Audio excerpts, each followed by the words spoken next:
We all know our brains are amazing, allowing everything from movement to thoughts and feelings, but as we age, they can deteriorate.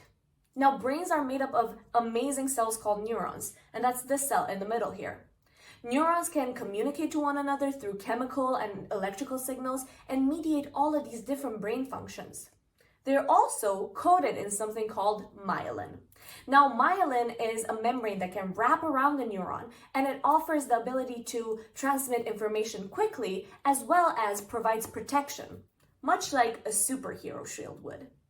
But as we age or in disease, myelin can be compromised and the shield is weakened or altogether lost, leaving our neurons vulnerable. The good news is that there's other cells within our brains that can help repair myelin, acting like sidekicks to our superhero neurons. Take this cell over here. This is an oligodendrocyte, and oligodendrocytes are the cells in the brain that are actually able to produce myelin or generate the shield, if you will. However, they can't act alone, and that's why on the other hand side, we have an endothelial cell. Endothelial cells line the blood vessels within our brains and can communicate to oligodendrocytes to regulate these myelin repair mechanisms.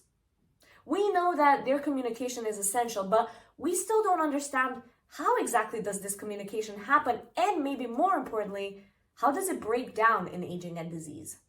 And this is where my research project comes in.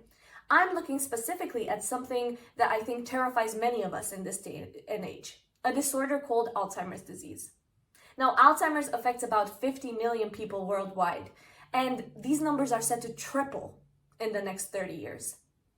The socioeconomic implications for systems such as the NHS are also huge. The cost of dementia care has been estimated at £35 billion in the UK. Still, there's no potent treatment for Alzheimer's disease. My end goal is to use patient-derived stem cells in order to induce them to endothelial cells and culture them together with oligodendrocytes in the lab in order to see how changes in their cell communication from secretory pathways to mRNA expression and protein expression ultimately impact the ability to produce myelin.